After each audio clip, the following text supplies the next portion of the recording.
Hello दोस्तों, नमस्कार। स्वागत है आपका हमारे यूट्यूब चैनल यूनिवर्स क्लासेज में। तो कैसे आप सभी? आई होप आप शानदार होंगे और आपकी तैयारी बिल्कुल अच्छे तरीके से चली होगी।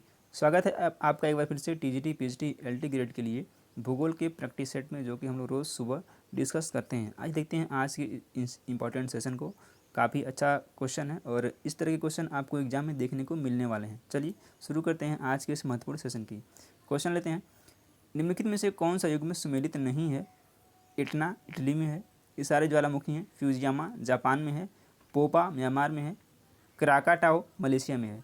तो इटना इटली में है, फ्यूजियामा जापान में है, पोपा म्यांमार में है, लेकिन क्राकाटाओ जो ज्वालामुखी है ये मलेशिया में न होकर के यह कहाँ पे है? ये सुमात्रा के बीच स्थित सुंडा जल संधि पर स्थित है। ये कहाँ पे है? सुमात्रा में स्थित सुंडा जल संधि पर स्थित है क्राकाटाओ ज्वालामुखी। यही हमारा करेक्ट आंसर है, डी ऑप्शन।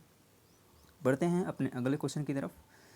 निम्नलिखित में से कौन सी एक अपरदनात्मक स्थलाकृति नहीं है? कास्ट विंडो, डोलाइंस, लैपीज या फिर स्टेग्लेमाइट। पूछा गया है कौन सी अपरदनात्मक स्थलाकृति नहीं है, तो यह है स्टेग्लेमाइट। ऑप्शन नंबर डी करेक्ट हो जाएगा। अगला क्वेश्चन लेते हैं, निम्नलिखित में से कौन सी चट्टान जैविक चट्टानों के अंतर्गत आती है? क्वार्ट्जाइट, कोयला, संगमरमर या फिर ग्रेनाइट। तो कौन सी चट्टान जो है जैविक चट्टानों के अंतर्गत आती है, ये आपसे पूछा गया है। तो ऑप्शन नंबर बी करेक्ट हो जाएगा, बी।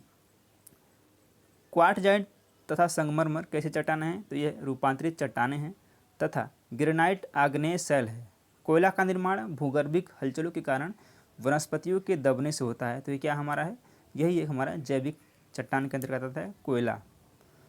अगले क्वेश्चन की तरफ बढ़ते हैं, खगोलीय इकाई किनके बीच की औसत दूरी है? पृथ्वी और मंगल, पृथ्वी और बुध, पृथ्वी और चंद्रमा, पृथ्वी और सूर्य। पूछा गया खगोलीय इकाई किनके बीच की औसत दूरी है?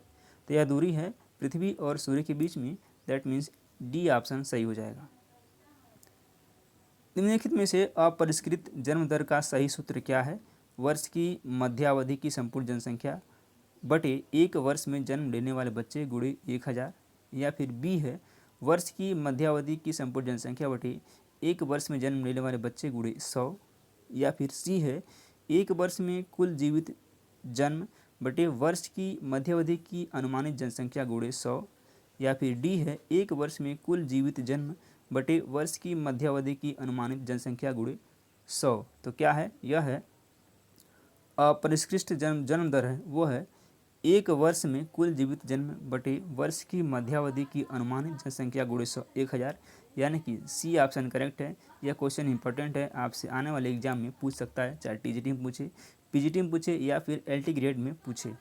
अगला क्वेश्चन लेते हैं, ब्रेक ऑफ बल्क से तात्पर्य क्या है? मार्ग में उत्पादन की टूट फूट, परिवहन के एक साधन से दूसरे साधन में अदला बदली, संग्रहण में उत्पादन की टूट फूट, या फिर डी है बिक्री के समय उत्पादन की टूट फूट। तो क्या है? ब्रेक ऑफ बल्क से तात्पर्य क्या है? यह जो है परिवहन की एक साधन से दूसरे साधन में अदला बदली, जिसके तहत आज विश्व के किसी भी भूभाग तक पहुंचा जा सकता है, इसी को बोलते हैं ब्रेक ऑफ बल्क, यानी कि बी ऑप्शन बिल्कुल सही है। अगला क्वेश्चन लेते हैं, कोडरमा किस खनिज के लिए प्रसिद्ध है? लौह अयस्क, तांबा, अभ्रक या फिर बॉक्साइट। कोडरमा किसके लिए प्रसिद्ध है? कोडरमा जो है प्रसिद्ध है अभ्रक के लिए। सी ऑप्शन करेक्ट है। और आपको कमेंट बॉक्स में कमेंट करना है कि कोडरमा कहाँ पर स्थित है, यानी कि किस स्टेट में है या फिर किस राज्य में है। निम्नलिखित में से कौन नकदी फसल नहीं है? कपास, जूट, चाय या फिर आलू। नकदी फसल पूछा गया कौन सी नहीं है? तो चाय जो है नकदी फसल नहीं है। सी ऑप्शन करेक्ट हो जाएगा। अब नकदी फसल ऐसे फसलों का आता है। अब बात आएगी कि चाय नकदी फसल क्यों नहीं है।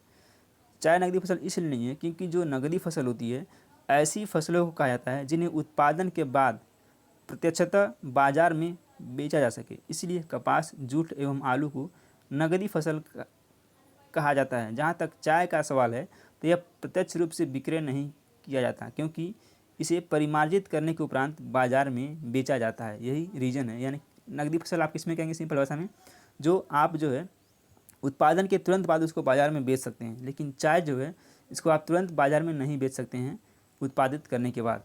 तो ऑप्शन नंबर सी करेक्ट है। निम्नलिखित में से कौन सी अवधारणा एक बड़े शहर की 75 किलोमीटर की परिधि के अंतर्गत शहरों और कस्बों की अनुपस्थिति को वर्णित करता है? नगर समूह, नगरीय प्रकीर्णन, नगर पुंज या फिर नगरीय छाया? कौन सा करता है? यह करता है नगरीय छाया। डी ऑप्शन सही है। निम्नलिखित में से कौन सा वनस्पति जगत विश्व के सर्वाधिक धरातली भाग को घेरता है? पूरा उष्णकटिबंधीय, बोरियल वन, नव उष्णकटिबंधीय या फिर अंटार्कटिक? कौन सा घेरता है? यह है B boreal one. B option सही है। ऊर्जा हस्तांतरण की क्रियाविधि नहीं है? चालन, अभिवहन, विकिरण या फिर अपक्षरण? ऊर्जा स्थानांतरण की क्रियाविधि कौन सी नहीं है? चालन है, अभिवहन है, विकिरण है या फिर अपक्षरण है? तो यह क्या है? यह है अपक्षरण। That means D option correct हो जाएगा। बृहद महासागरों के क्षेत्र के संबंध में सही अनुक्रम क्या है? हिंद, प्रशांत, आर्कटिक, अटलांटिक? तो इसका जो सही क्रम है वह है प्रशांत, यानी कि प्रशांत, अटलांटिक, हिंद और आर्कटिक। ठीक है, इसको आप याद कर सकते हैं PAHA से, प्रशांत, अटलांटिक, हिंद और आर्कटिक। पाहा से आप इसको याद कर सकते हैं। तो क्या है? बी ऑप्शन करेक्ट है। अगला क्वेश्चन लेते हैं। सूची 1 को सूची 2 से सुमेल करना है। एक तरफ दिया है आदिवासी और दूसरे तरफ दिया है उसका मूल निवास। बाक्साइट, सॉरी, एक तरफ दिया है खनिज और एक तरफ दिया उसका क्षेत्र। ये गलत लिखा हुआ है, इधर होगा खनिज और इधर तो होगा उसका क्षेत्र। तो क्या है? बाक्साइट कहाँ है? बाक्साइट है राइन घाटी, ए का 4, लौह अयस्क ये है मंचूरिया, बी का 3, टीन जो है मलेशिया में पाया जाता है, और तांबा चीनी। तो क्या हो जाएगा? ए का 4 एक ही ऑप्शन में दिया गया है और ऑप्शन नंबर ए करेक्ट हो जाएगा। जैव विविधता हॉटस्पॉट संबंधित नहीं है? हिमालय से, पश्चिमी घाट से, उत्तर पूर्वी भारत से या फिर विंध्य श्रृंखला से? जैव विविधता यानी कि हॉटस्पॉट संबंधित किससे नहीं है? तो यह है विंध्य श्रृंखला से। That means D will be right. ग्रामीण अधिवासों के स्थानीय वितरण प्रतिरूप का सबसे अच्छा अवलोकन किससे किया जा सकता है? भित्ति मानचित्र, भूकर मानचित्र, धरातल पत्रक मानचित्र या फिर भूगर्भिक मानचित्र? तो किससे होता है? यह होता है भित्ति मानचित्र से। ए ऑप्शन सही है। कौन से प्रदेश में वर्षा प्रधानतः संवहनी होता है? टुंडा प्रदेश, विषुवतरेखीय प्रदेश, भूमध्य सागरीय प्रदेश या फिर टैगा प्रदेश? तो कौन से प्रदेश में वर्षा प्रधानतः संवहनी होती है? ये पूछा गया था आपसे और ये ऑप्शन है बी विषुवतरेखीय प्रदेश। चलिए बढ़ते हैं आज के अपने अगले क्वेश्चन की तरफ, और उम्मीद है आपको यह मज़ा आएगा सेशन देखने में, और काफ़ी इंपॉर्टेंट क्वेश्चन है। यदि आपने अभी तक चैनल को सब्सक्राइब नहीं किया तो सब्सक्राइब करें और बेल आइकन प्रेस करें, जिससे कि आपको नोटिफिकेशन सबसे पहले मिल पाए। चलिए बढ़ते हैं अपने अगले क्वेश्चन की तरफ। अपर्दन द्वारा चट्टान के टुकड़ों को छोटा होना किस प्रक्रम द्वारा होता है? अपघर्षण, संक्षारण, सन्निघर्षण या फिर निलंबन? तो अपर्दन द्वारा चट्टान के टुकड़ों का छोटा होना किस प्रक्रम द्वारा होता है? यह प्रक्रम कौन सा है? तो यह प्रक्रम है सन्निघर्षण। सी ऑप्शन करेक्ट है। भूगोल को स्थानिक संबंधों एवं अंतर संबंधों का विज्ञान के रूप में किसने परिभाषित किया था? डब्ल्यू बुंगी, कैथी डिवाइन, WL गैरिसन या फिर BJL बैरी ने? किसने परिभाषित किया था? स्टेटमेंट है, याद रख लीजिएगा।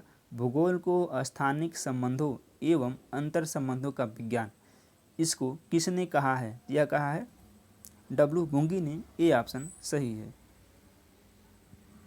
लंबे समय तक शांत रहने के पश्चात उद्गारित होने वाला ज्वालामुखी क्या कहलाता है? मृत ज्वालामुखी, सुषुप्त ज्वालामुखी, सक्रिय ज्वालामुखी या फिर निष्क्रिय ज्वालामुखी? यह क्या कहलाता है? यह कहलाता है सुषुप्त ज्वालामुखी। बी ऑप्शन सही है। अरब सागर में स्थित द्वीपों की सबसे महत्वपूर्ण विशेषता क्या है? सभी कोरल मूल के हैं, ये सभी आकार में बहुत छोटे हैं, इनकी जलवायु बहुत शुष्क है या फिर डी है महाद्वीप के विस्तारित हिस्से हैं? क्या है? यह है ये सभी आकार में बहुत छोटे हैं। बी ऑप्शन सही है।